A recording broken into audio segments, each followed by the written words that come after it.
Dia de aula prática na capacitação tecnológica do Bioma Cerrado. Vamos mostrar como fazer a coleta, preparo e armazenamento de sementes nativas.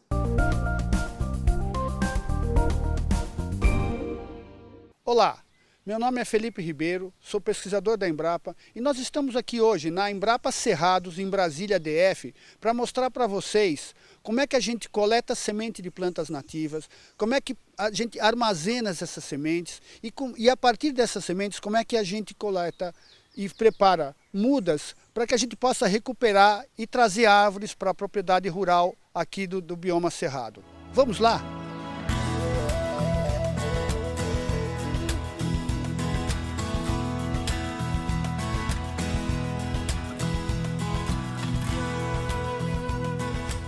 Nessa cena, como você pode acompanhar, nós vamos mostrar para você como é que a gente coleta sementes de plantas do Cerrado. No Bioma Cerrado, nós temos uma série de espécies que se dispersam, que produzem frutos durante o ano todo. Então, para nós coletarmos essas sementes, nós temos que saber, dentro desse período, para cada espécie, qual é a época melhor para coletar essas espécies. Nós vamos ver aqui um exemplo com vocês de uma espécie, a canafístula, que tem um fruto seco, né? Ela se dispersa no final da época seca. Essas sementes são de processamento, nós vamos ver com vocês. E aqui está a equipe que está ajudando a gente a coletar sementes e frutos dessa espécie.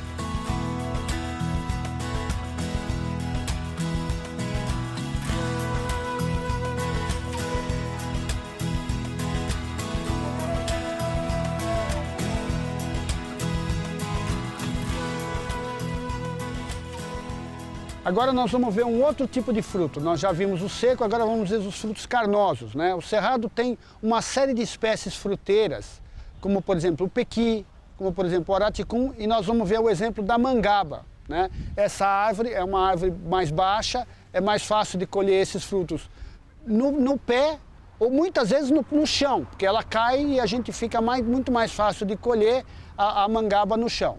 Então esse tipo de fruto ele é disperso já durante a estação chuvosa. Exatamente por quê? Porque muitas sementes desses frutos elas perdem o poder de germinação muito rápido, né? Então ela aproveita quando está caindo no começo da espécie, no começo da época chuvosa, ela se aproveita dessa disponibilidade de água imediata no ambiente para poder germinar e assim se estabelecer no ambiente.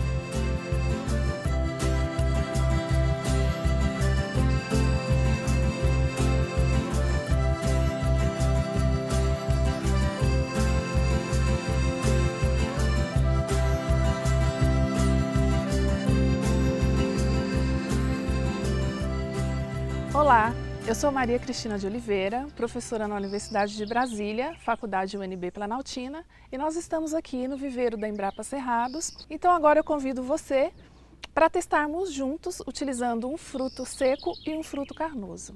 Após a coleta dos frutos, agora nós devemos retirar as sementes desses frutos. Bom, vamos para o viveiro com esse material e aí o primeiro momento é fazer o quê? Olhar esses frutos e ver que tipo de fruto foi coletado. Foi um fruto seco? Foi um fruto carnoso? E a partir daí a gente buscar os materiais, os utensílios que vão nos ajudar a fazer isso.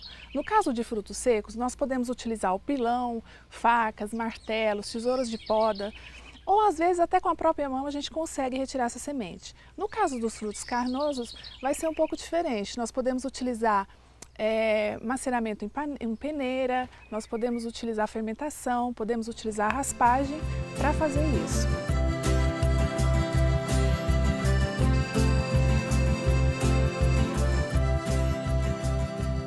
Aqui nós temos o exemplo então de um fruto seco, é de uma espécie chamada Pterophorum dúbio, ou o nome comum é conhecida também como canafístula. Então, para a retirada da semente, o que a gente precisa? É simplesmente retirar essa semente com a mão mesmo, né? É fácil de quebrar e retirar a semente.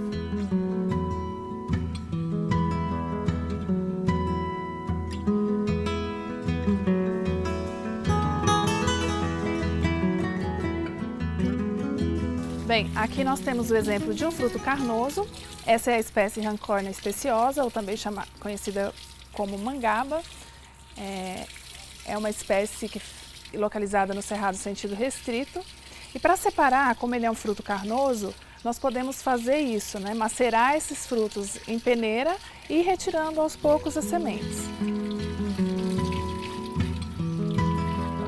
Bem, um outro tipo de beneficiamento que você pode utilizar também é utilizar a despolpadeira de frutos, principalmente se você for utilizar essa polpa da mangaba. Caso contrário, se você não vai utilizar a polpa, você pode fazer o maceramento dos frutos utilizando a peneira mesmo.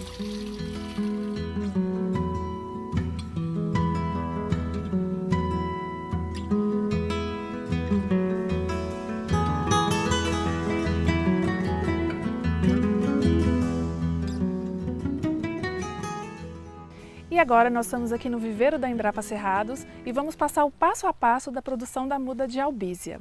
Nós já estamos aqui com os frutos coletados, as sementes separadas, e agora nós vamos fazer o restante do processo para a gente produzir essa muda. O que a gente vai precisar? Primeiro, as sementes que já estão aqui separadas. O próximo passo é fazer o quê? Nós precisamos separar, dentro desse lote de sementes que nós retiramos dos frutos, as sementes que não estão viáveis, por algum motivo. Então, o momento é esse de fazer a seleção. Então, nós vamos procurar aquelas sementes que possivelmente estejam brocadas. Essas nós não vamos utilizar, porque vai ser uma perda de tempo, de energia, de recurso, trabalhar com uma semente que já não tem o embrião vivo, né? Então, selecionamos essas sementes, retirando todas essas sementes xoxas, brocadas.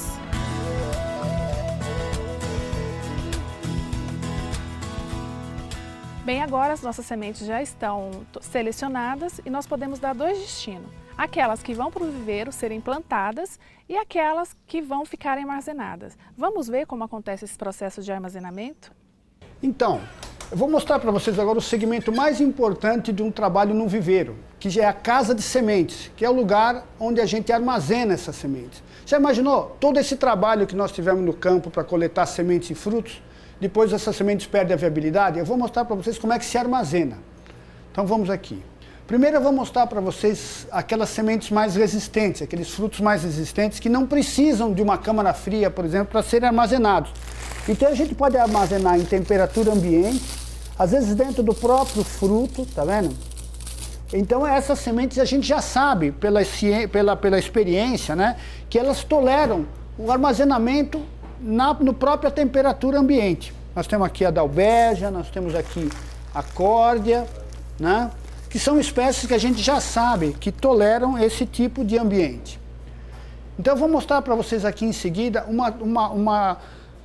um local que aí já é muito mais oneroso, né? Por que ele é mais oneroso? Porque é uma câmara fria, uma grande geladeira, onde a gente tem que manter não só a temperatura baixa, uma faixa aí de 5 graus, mas também a umidade relativa dentro dela, porque aí a gente conserva essas sementes. Vamos ver como é que é lá dentro?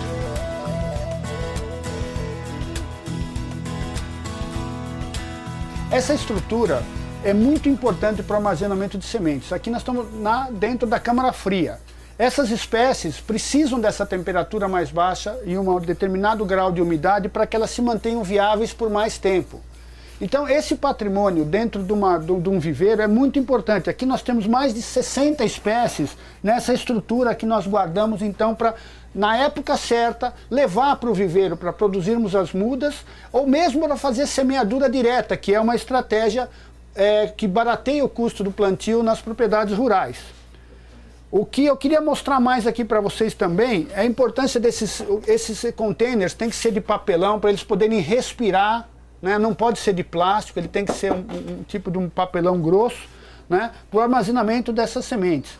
Vocês estão vendo aqui, esse é um patrimônio, por exemplo, que nós temos comunidades que já estão se juntando, porque esse é um equipamento relativamente caro. Não é qualquer viveiro que pode ter uma estrutura desse tipo, né? Então, a gente está vendo em comunidades que já estão se associando para comprar, para ter esse equipamento, porque o valor de uma semente está ficando cada vez maior. A gente enxerga muitas vezes a semente como que nem meu pai falava, dinheiro não dá em árvore. Então esse é um jeito da gente entender o quanto com o dinheiro que está na árvore que a gente coletou e aqui que seria o nosso banco para poder guardar essas sementes com viabilidade por maior tempo.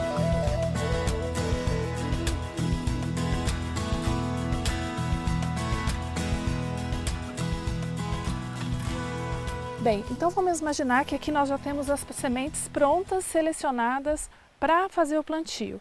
Bom, o próximo passo é essas sementes passarem por um processo de esterilização. E a gente faz isso principalmente para as espécies de fruto seco, né, que é o caso da albízia, é um fruto que não possui polpa. Para efetuar essa solução, nós vamos misturar 3 partes de água para 1 de água sanitária.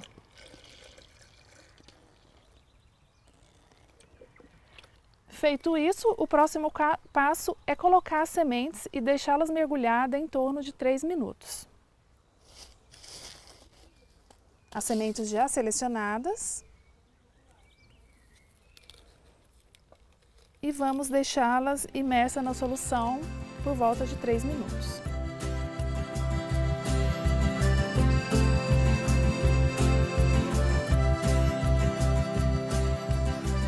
É importante lembrar que essas sementes que boiam durante o processo de esterilização, você pode retirar, porque elas também não estão viáveis, estão xoxas, enfim, devem ser eliminadas também.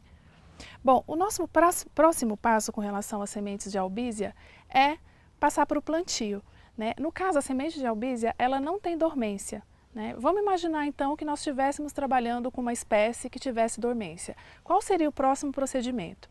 Bem, então a semente que nós vamos utilizar para mostrar a quebra de dormência é a semente de jatobá da mata.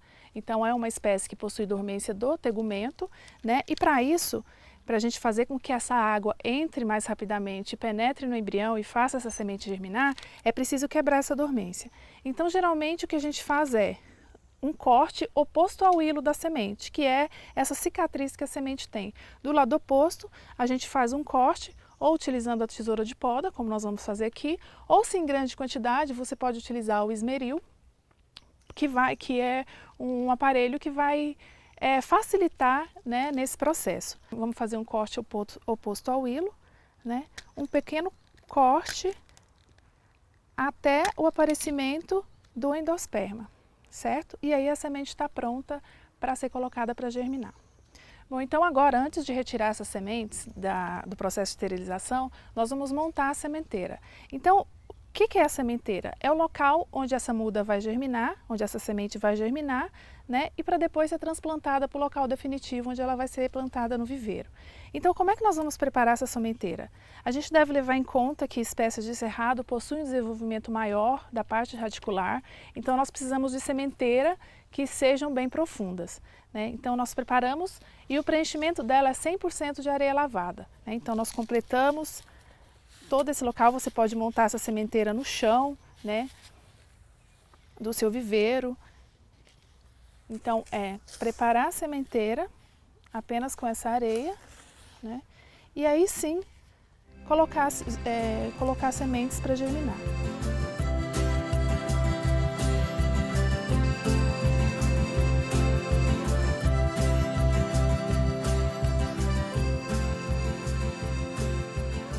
E aí você pode plantar, né, numa distância mínima de uma da outra para que elas possam se desenvolver bem, né? Geralmente, sementes muito pequenas a gente joga a lanço, né? E sementes maiores a gente faz uma fileira e vai plantando uma a uma.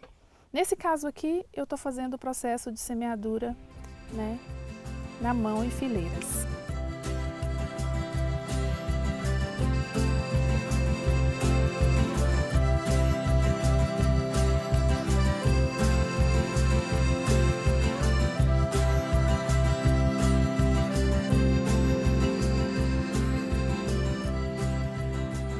Bem, terminado esse processo, essa sementeira ela vai para a estufa ou a pleno sol. Vão levar regas 2 vezes ao dia, início da manhã e no meio da tarde. E em torno mais ou menos de 15 dias nós temos as sementes germinadas, né, como nós podemos ver aqui.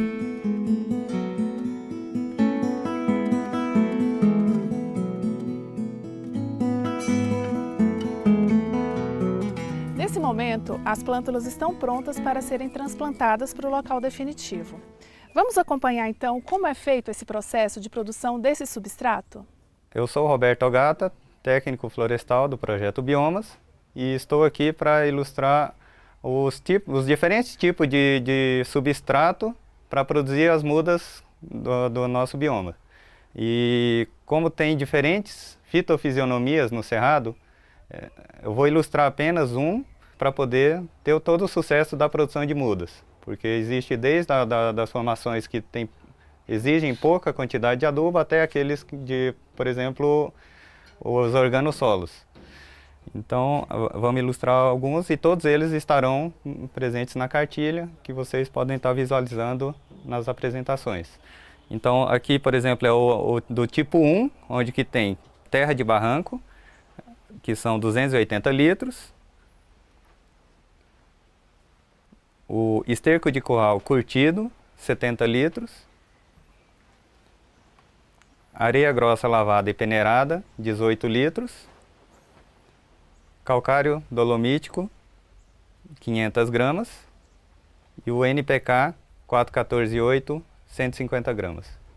Esse é apenas um tipo, o mais comum dos substratos. Existem, além desse, mais 4 tipos de substrato, que são o tipo 1.1, que é para mangaba, que é um carrinho de mão, aproximadamente 50 litros de areia grossa de rio, 5 litros de esterco curtido de gado, 150 gramas de adubo de liberação controlada, de fórmula 15-10-10.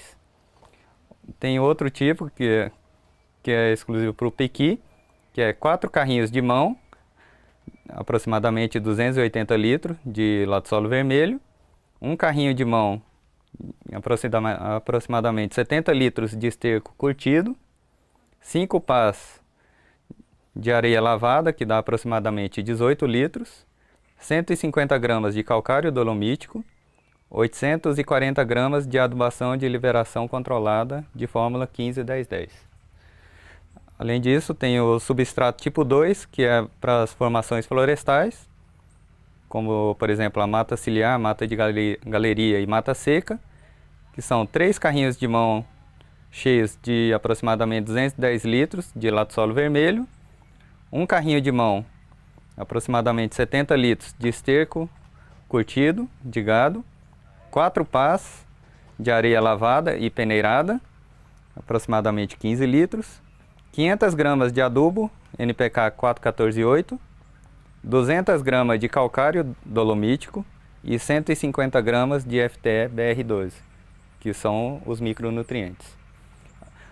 Tem também um tipo 3, que é justamente para as veredas e locais brejosos ou organossolos, que seriam o quê? 4 carrinhos de mão de lato-solo vermelho, aproximadamente 280 litros, 2 carrinhos de mão de esterco curtido de gado, aproximadamente 70 litros, 500 gramas de NPK 4148, 200 gramas de calcário dolomítico e 150 gramas de FTE BR12, que fornece os micronutrientes. Agora que vocês conhecem todos os tipos de substrato, a gente vai misturar este tipo, que é o mais comum, que é o tipo 1 para cerrado sentido restrito.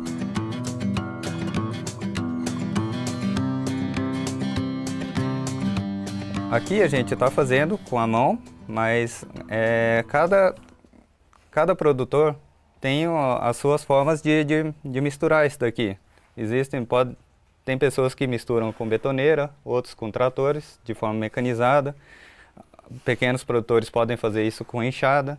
Então, a gente está é importante salientar que tem que ser uma mistura bem homogênea para que todos os ingredientes estejam bem misturados nesse substrato. Aqui a gente já está com o substrato, o tipo 1 para cerrado sentido restrito pronto para receber a semente ou a plântula da sementeira ou de um tubete que seja. Bom, além disso, a gente pode ilustrar aqui o substrato para mangaba, específico para mangaba, que exige um solo mais arenoso. Então aqui está a areia grossa lavada, o esterco de curral bem curtido e o adubo de liberação lenta na forma 15-10-10. Também, quando mistura tudo, aqui está o substrato pronto para receber a semente da mangaba.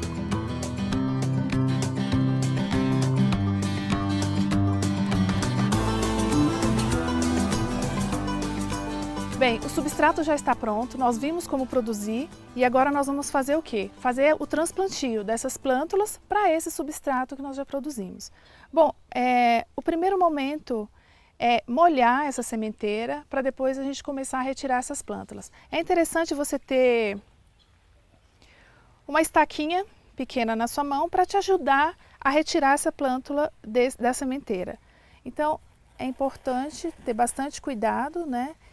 E retirar essa plântula daqui, sempre lembrando de segurar aonde? No colo, né, da plântula, que é essa região onde termina o caule e começa a raiz. Feito isso, né, nós vamos fazer uma pequena cova no substrato, no recipiente que contém o substrato que essa muda vai se desenvolver até ficar pronta para ir para o campo. Fizemos isso, inserimos então a plântula, né, e está pronta.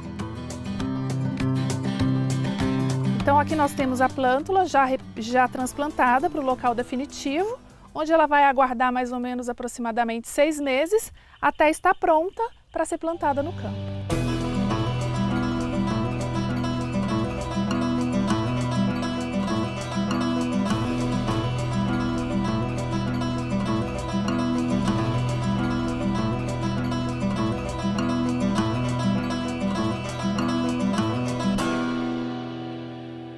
Gente, nós estivemos aqui na Embrapa Cerrados hoje com essa parte onde nós vimos a coleta de sementes, a produção de mudas, o seu armazenamento para a preparação dela para ir para o campo, para a recuperação de áreas de cerrado. Muito obrigado e até a próxima.